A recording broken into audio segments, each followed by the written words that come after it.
این که تو چه قضاوت در برابر من میکنی؟ تو امیر من نیستی. برای تو افراد خرصفت میگم، خر خطابت میکنم، با گوش باز بشنو با جانان. تو خر هستی، تو مسلمان هم نیستی، مجاهد هم نیستی و قطعا مجاهد. نام مجاهد خون شهدا را تو تیل موتر با خون شهید برابر میکنی.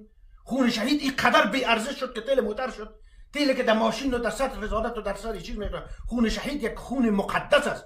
این چیز مقایسه با اون نمیشه. هر کس با گوش باز بشنو خون شهید با تیل موتر برابر میکنه و خر است. خون شهید خون یک مقدس است که در راه تجارت به الله سبحانه و تعالی او فدا کرده خون خدا. تو تیل مرا برابر خون شهید مقایسه میکنی؟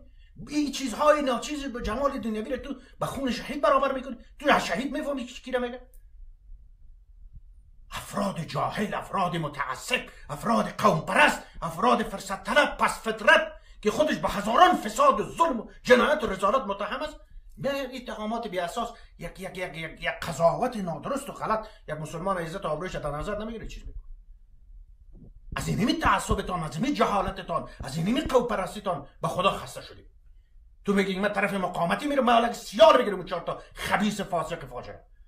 تو میگی که من فکر میکنم با داعش میرم. او جاهل بیدین. ما گوش میگی با گوش باز دو خر. من کتاب خدا رو به درستی خواندم، تا رو وارش سرسرکی. من خر نیستم. من سنت محمد رسول الله به درستی درک کردیم. این جهال مال شخصی پدرتون نیست که تو مجاهد باشی و دیگران مزدور غلام و برده باشه، دیگران تو مسلمان باشی. پدر کلان تو ما مسلمان ساختیم. تو میفهمی که من کیستم؟ تو یک بار در تاریخ من این چیز داری؟ من از اونمون نسلی هستم که هند و مشهد بابا و اجداد من مسلمان ساخته. تو یک بار تاریخ بخون که من کی هستم.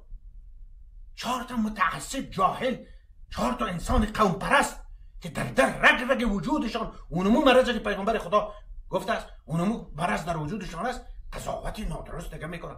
یک مشکلات یک مجاهد درک نمیکنه و حقیقت درک نمیکنه که این خود 4 تا دوست، اقارب، برادرها، مجاهدین، مخلصین بودن که آمدن، محفل خوشی بود رفتن. با تک تک مجاهد خود من اخطار دادم که اصول امارت اسلامی است، یک فایر کسی نکند، یک فایر. پرسان کنه از برادرها اگه نه در جمهوریت در می شهر کابل از ما بیخی با گوش باز بشنم، من تو کسی نیستم. هزاران مرمی در جشنهای رسمی ما شلیک هوایی میشد، فایر میکردم به خوشی.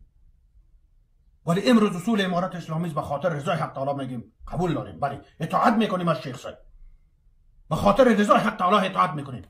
ما گردن در برابر امریکا نماندیم، در برابر اسلام ماندیم. بله ما مسلمان هستیم، از شیخ صاحب اطاعت میکنیم. ولی اگر تعصب و جهالت بی چیز باشه و فاسقتون این میتونه میتونه خرصفت و جاهل بدینی دین شخصی پدرتون نیست که تو برای هر رذالت و جنایت کنی. گپی نیست. تو که در محفل صد رقم رذالت و دهشکه و هزاران چیز کنی، جهلان خراسانی باز لندغر شد. لندغر پدرت، لندغر پدر کلانت، شیر ما شکر خوردی خبیث. تو نرسی یک گز میدان. یک مجاهد امارت مستون، یک مجاهد تو هستی. هیچ کسی از کسی برتریت ندارد الا در تقوا.